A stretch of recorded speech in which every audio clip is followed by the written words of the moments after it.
¿Qué tal? Mi nombre es Luis Ramírez y este es un pequeño resumen de lo que fue la materia actos y procedimientos administrativos. De manera muy breve, pero siempre cuidando y rescatando los temas más importantes de esta materia, es que voy a hablar acerca de lo que aprendí durante todo este semestre.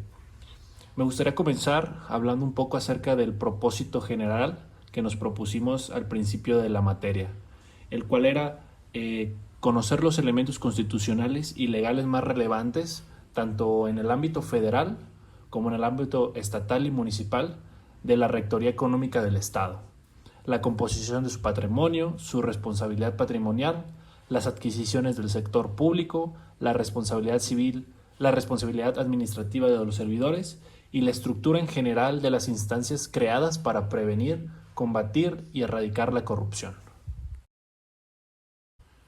Por lo tanto, a lo largo de este pequeño video vamos a descubrir si dicho propósito fue satisfecho o nos hizo hacer mucho más hincapié en ciertos temas. Por lo tanto, ¿cuáles fueron los cuatro grandes módulos o cuatro grandes temas tocados durante este semestre? Pues primeramente, la Rectoría Económica del Estado. En segundo lugar, conocimos el patrimonio del Estado y las diferentes restricciones a la propiedad privada que existen. En tercer lugar, encontramos a las adquisiciones y licitaciones de obra pública. Y por último, pero no menos importante, las responsabilidades administrativas y el Sistema Nacional Anticorrupción. Dicho lo anterior, me gustaría que empezáramos con el primer tema, el cual es la Rectoría Económica del Estado. Y para esto me gustaría que nos remontáramos al artículo 25 constitucional, el cual establece que el Estado tiene la responsabilidad de planear, regular y fomentar la actividad económica para garantizar el bienestar de la sociedad. Esto obviamente incluye la promoción del desarrollo equitativo entre las regiones del país, el impulso a la competitividad y el libre mercado, así como la protección de la propiedad privada. Asimismo, de este artículo se desprende que el país se dividirá en tres grandes sectores económicos, el cual es el público, el privado y el social. Y obviamente cuando hablamos de economía tenemos que hablar del trabajo. ¿En dónde tiene origen el derecho al trabajo en nuestro país? Bueno, esto se consagra en el artículo quinto constitucional, el cual establece que cada individuo tiene el derecho al trabajo, asegurando que éste sea digno, beneficioso e ilícito para la sociedad. Y muy de la mano al trabajo vienen los impuestos, ya que con la llegada de ingresos, pues obviamente tiene por consecuencia el pago de impuestos. Los impuestos, todos tenemos la libertad para trabajar, sin embargo, esto siempre conlleva la responsabilidad de contribuir al gasto público a través de impuestos, ya sean de manera directa o indirecta. Y pues, ¿quién se encarga de regular esto?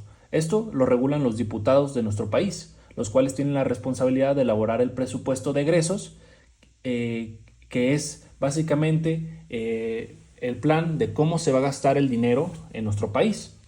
Es importante mencionar que para el año 2023 el presupuesto de egresos de la Federación fue de 8.3 billones de pesos. Y como lo mencioné anteriormente, cuando hablamos de economía, hablamos de trabajo, hablamos de impuestos, hablamos de dinero, se tiene que tener una planeación.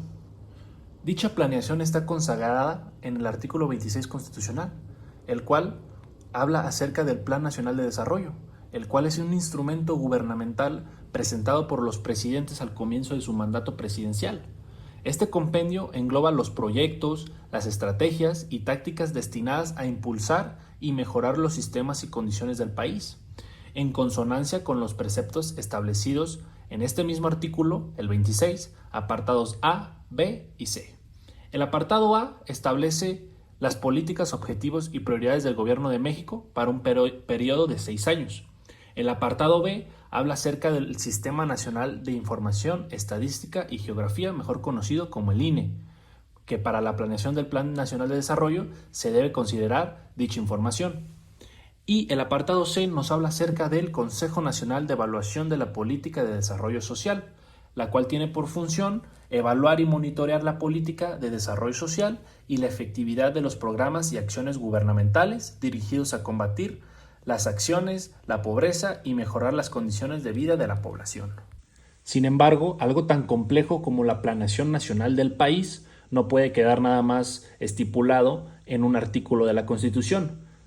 Entonces, por lo tanto, existe una ley de planeación, la cual es un marco legal que establece los principios, procedimientos y, lo más importante, responsabilidades administrativas para la formulación, ejecución, seguimiento y evaluación de políticas públicas y programas de desarrollo económico y social a nivel nacional y estatal. Y pues tiene básicamente por objetivo promover una planeación estratégica y coordinada entre los distintos niveles de gobierno, es decir, el federal, el estatal y el municipal. Ahora bien, terminamos el primer módulo, el cual fue Rectoría Económica del Estado. Y por lo tanto vamos a empezar el segundo. Y esto fue una de las cosas que más me gustaron del curso, el hecho de que todos sus temas estuvieran cronológicamente ligados de alguna forma, ya que este segundo módulo se liga mucho al primero, ya que este segundo módulo hablaremos acerca del patrimonio del Estado y las restricciones a la propiedad privada. En algún momento del módulo anterior hablé acerca de impuestos. Esta es una forma en la que el gobierno, el Estado, se hace de recursos para poder desarrollar y subsistir y cumplir con todas las responsabilidades que tiene con la sociedad. Pero ¿existirán algunas otras formas de que el Estado se haga de patrimonio? Pues claro que sí. En este módulo vamos a conocer lo que es la expropiación, la cual tiene su propia ley, que es la ley de expropiación, y que básicamente esta figura jurídica se refiere al proceso legal mediante el cual el gobierno mexicano adquiere la propiedad de bienes, tierras, inmuebles u otros activos privados por razones de utilidad pública, social o nacional. Este proceso pues se lleva a cabo de acuerdo con las disposiciones de esta ley que establece las reglas y procedimientos para la adquisición de propiedad privada por parte del Estado.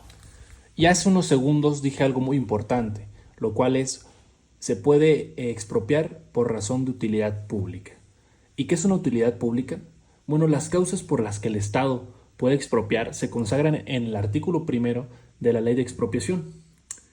El Estado puede llevar a cabo la expropiación por diversas razones, como la construcción de infraestructura pública, ya sean carreteras, puentes, aeropuertos, proyectos de desarrollo, proyectos para la preservación del patrimonio cultural, la creación de áreas naturales protegidas o cualquier otro propósito que se considere de utilidad pública o social.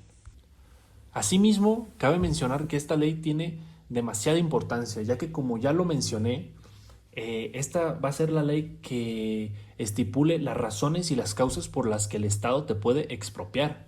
Asimismo, va a estipular el procedimiento que debe llevar este proceso, los derechos de los particulares y las formalidades que se tienen que llevar durante todo el procedimiento. Pero la palabra clave dentro de este procedimiento es la indemnización. La ley de expropiación establece que los propietarios afectados deben recibir una compensación justa por sus propiedades. La tasación del valor de los bienes expropiados se lleva a cabo por peritos valuadores que serán designados tanto por el gobierno como por los propietarios afectados. La compensación, esto es muy importante, debe ser equivalente al valor de mercado de la propiedad en el momento de la expropiación. Asimismo, esta ley nos dice que el Estado tendrá hasta 45 días hábiles para entregar la compensación del bien expropiado. Por otro lado, dentro de este mismo módulo, que es Patrimonio del Estado y restricciones a la propiedad privada, encontramos que el Estado mexicano también tiene otra alternativa para hacerse de patrimonio, tanto de bienes muebles como de bienes inmuebles. Esto se refiere a la famosa figura jurídica de la extinción del dominio. La extinción del dominio es un mecanismo legal que busca quitarle a las personas que participan en la comisión de un delito, como la delincuencia organizada o el lavado de dinero, los recursos o bienes que adquirieron de forma ilícita. Y estos bienes que se les van a extinguir del dominio, o sea, los bienes recuperados son puestos a la venta y los recursos que se obtienen se utilizan en beneficio del Estado, es decir, en infraestructura, en programas sociales, en programas de desarrollo, etc. Asimismo, esta acción es con frecuencia confundida, dado que se piensa que se ejercita a través de la vía penal, como se escuchan palabras como delito o delincuencia organizada, pues se piensa que se ejecuta a través del procedimiento o la vía penal. Sin embargo, la ley de extinción del dominio nos dice otra cosa. Nos dice que el MP es el que va a ejercitar esta acción, pero lo va a hacer a través de un procedimiento civil, no por uno penal. Asimismo, la acción que se fundamenta o tiene origen en el artículo 22 constitucional, el cual nos dice específicamente cuáles son los delitos que serán acreedores de la extinción del dominio, como es el secuestro, la delincuencia organizada, el narcotráfico, la extorsión, hechos de corrupción, etcétera.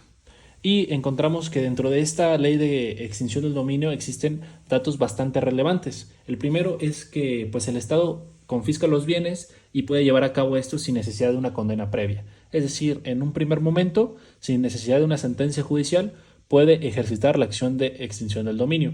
Asimismo, a diferencia de la expropiación, pues en este caso, dado que se hizo el particular de bienes mediante la comisión de un delito, pues no hay una compensación económica de parte del Estado. Asimismo, encontramos que con las nuevas reformas se acepta el principio de retrospectividad. Esto significa que si en algún momento del pasado tú cometiste un delito, te hiciste de algún bien mediante la comisión pues vaya la redundancia, de un delito, y en ese momento no era considerado como acreedor de extinción del dominio, pero ahora lo es, pues se te va a poder aplicar esta figura jurídica. Por último, pero no menos importante, y dejando un poco ya de lado las formas o alternativas que tiene el Estado de hacerse de patrimonio o de recursos, encontramos lo que es el estado de excepción, que va más ligado al subtema que son pues las restricciones a la propiedad privada, ¿no? El estado de excepción se refiere a situaciones extraordinarias en las cuales el gobierno puede tomar medidas especiales para mantener el orden público y la seguridad nacional. En nuestro país, este estado se encuentra regulado en la Constitución Política y en la Ley de Seguridad Nacional. En la Constitución, en su artículo 29, en donde básicamente nos habla acerca de las situaciones en específico y las exclusivas en las que el Estado puede decretar este estado de excepción, ya que no se trata de cualquier cosa, ya que pues en este estado pues se restringen diversos derechos humanos y pues obviamente tiene repercusiones en la sociedad y en el estado de derecho de un país. Por lo tanto, se tienen que sujetar a lo que establezca la Constitución, específicamente en su artículo 29, y lo que se establece en la Ley de Seguridad Nacional. Ahora bien, en tercer lugar nos encontramos con el módulo 3, donde hablamos acerca de las adquisiciones y licitaciones de obras públicas. ¿Dónde tiene el origen constitucional? Ya que siempre me parece pertinente partir de ese punto, de esa premisa. Las adquisiciones y licitaciones de obras públicas tienen su origen en la Constitución en el artículo 134, el cual establece que los recursos públicos deben de ser administrados de manera eficiente, efectiva, económica, transparente y honesta para cumplir con los fines a los que están destinados. Además, pues este artículo determina que las compras, alquileres, venta de bienes, la provisión de servicios y la contratación de obras públicas por parte del gobierno se realizarán a través de licitaciones públicas. Encontramos que no solamente existe esta figura que se llama licitación, sino hay otra forma en la que el Estado puede contratarse con particulares para que estos realicen una obra o les presten algún servicio.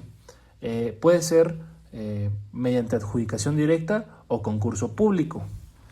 En el caso de la adjudicación directa, se presenta cuando el valor de la compra o del servicio es inferior a un umbral específico de dinero, el cual es 1.7 millones de pesos, que varía según si se trata de una entidad federal o estatal, y se realiza con un proveedor en particular. En el segundo caso, que es el concurso público, encontramos que se sigue un proceso más limitado que la licitación, pero con un límite de gasto más alto que la de la adjudicación directa, que es hasta de 13 millones. En este caso se invita a un número específico de proveedores que depende del nivel, ya sea federal o estatal. En el caso del federal serán 6 proveedores y en el estatal serán 3. Para ello se lleva a cabo una evaluación de los mejores proveedores del mercado para obtener cotizaciones y tomar una decisión basada en la relación costo-beneficio. Esto de manera ligada a lo que les obliga el artículo 134 en su objetivo, que pues bueno, ya sabemos y lo acabo de decir, que el objetivo pues es garantizar la eficacia, eficiencia y transparencia y efectivo uso de los recursos públicos. Y por último, pues tenemos lo que es la licitación pública. La licitación pública pues es una invitación abierta emitida por una entidad del Estado o de la Federación, y pues cualquier entidad, ya sea persona física o moral que cumpla con los requisitos establecidos, pues puede participar como licitante. En primer lugar, se da prioridad a los proveedores nacionales y si no hay suficientes, se considera la participación de proveedores internacionales o extranjeros. Para participar dentro de una licitación pública es necesario que los interesados estén registrados en el Registro Único de Proveedores y Contratistas y demostrar su capacidad tanto técnica como financiera, lo cual pueden hacer con sus estados financieros, comprobantes de pago de impuestos y prestaciones ante el IMSS o ante Infonavit. Básicamente, pues fue todo lo que se vio dentro de este módulo, que fueron las adquisiciones y licitaciones de obra pública. Fue un módulo un poco breve, sin embargo creo que se tocaron y se estudiaron los temas de mayor relevancia respecto a estos temas. Por último, pero no menos importante, culminamos el semestre con el módulo 4, el cual habla acerca de la responsabilidad administrativa del Estado y el Sistema Nacional Anticorrupción, que en lo personal fueron los temas más interesantes y de mi mayor agrado. Vale la pena mencionar nuevamente qué es la responsabilidad administrativa. Ya sabemos y vimos en el primer módulo que tiene su origen y antecedente en el artículo 25 constitucional. Sin embargo, vale la pena mencionar una definición concreta y concisa de esta responsabilidad. Esta responsabilidad se refiere a la consecuencia jurídica del incumplimiento de deberes impuestos por la ley a los funcionarios públicos. Tales deberes son consustanciales a los cargos e implican desde normas de probidad administrativa hasta el cumplimiento de normas técnicas y prácticas de la buena y eficiente gestión pública. Asimismo, en México existe la Ley General de Responsabilidades Administrativas, cuyo artículo primero estipula el objetivo de la misma, que básicamente nos dice que esta ley es de orden público y de observancia general en toda la federación y tiene por objeto distribuir competencias entre los órdenes de gobierno para establecer las responsabilidades administrativas de los servidores públicos, sus obligaciones, las sanciones aplicables por los actos u omisiones en que estos incurran.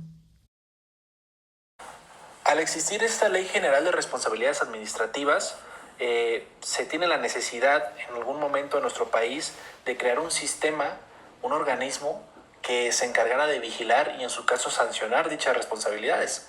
Gracias a las reformas constitucionales publicadas en el Diario Oficial de la Federación el 27 de mayo del 2015, se crea lo que es el Sistema Nacional Anticorrupción, entre paréntesis SNA, como se conoce, el cual es la instancia de coordinación entre las autoridades de todos los órdenes de gobierno competentes en la prevención, detección y sanción de responsabilidades administrativas y hechos de corrupción, así como en la fiscalización y control de los recursos públicos. Esto se sustenta en el artículo 113 de la Constitución Política de los Estados Unidos Mexicanos. Este sistema tiene la finalidad de establecer, articular y evaluar la política en materia de corrupción, y por ende las políticas públicas establecidas en su seno deben ser implementadas por todos los entes públicos, incluyendo los poderes legislativo y judicial. Este sistema se integra por 4 organismos. El primero, que es el Comité Coordinador, que es la instancia responsable de establecer mecanismos de coordinación entre los integrantes del Sistema Nacional Anticorrupción. El segundo es el Comité de la Participación Ciudadana, que tiene como objetivo la vinculación con las organizaciones sociales y académicas relacionadas en las materias del Sistema Nacional Anticorrupción. El tercero es el Sistema Nacional de Fiscalización, que tiene por objeto establecer acciones y mecanismos de coordinación entre sus integrantes para que en el ámbito de sus respectivas competencias promuevan el intercambio de información, ideas y experiencias encaminadas a avanzar en el desarrollo de la fiscalización de recursos públicos. Y por cuarto, tenemos los sistemas locales anticorrupción, que son las instancias responsables de establecer mecanismos de coordinación entre los integrantes del Sistema Nacional Anticorrupción, así como diseñar, promocionar y evaluar las políticas públicas del combate a la corrupción. Por otro lado, y hablando acerca de responsabilidad administrativa, encontramos lo que es la falta administrativa. La falta administrativa es la conducta por acción o omisión que se encuadra en la descripción que hace precisamente la ley que mencionaba en un primer momento, que es la Ley General de Responsabilidades Administrativas. Y esta ley nos habla acerca de dos tipos de faltas: las faltas administrativas no graves y las faltas graves. Las faltas no graves pues se definen como la persona servidora pública que con sus actos u omisiones incumpla o transgreda las obligaciones contenidas en el artículo 49 de la Ley General de Responsabilidades Administrativas. Esto pues quiere decir acciones o omisiones que no tengan un impacto significativo, y por eso se les denomina como no graves. Y pues las sanciones pues son pues como su tipología lo dice, ¿no? Pues no son tan graves. En otro lado y por otra parte encontramos las faltas administrativas graves, que se definen como la persona servidora pública que con sus actos o omisiones incumpla o transgreda las obligaciones contenidas a los artículos del 51 al 72 de la Ley General de Responsabilidades Administrativas. Y pues como su tipología lo dice, ya son faltas graves, lo cual amerita sanciones graves. Algunos de los ejemplos de los que nos habla en la Ley General de Responsabilidades Administrativas, en estos artículos que acabo de mencionar, pues pueden ser el cohecho, el peculado, el desvío de recursos, abuso de funciones, acoso sexual, etcétera.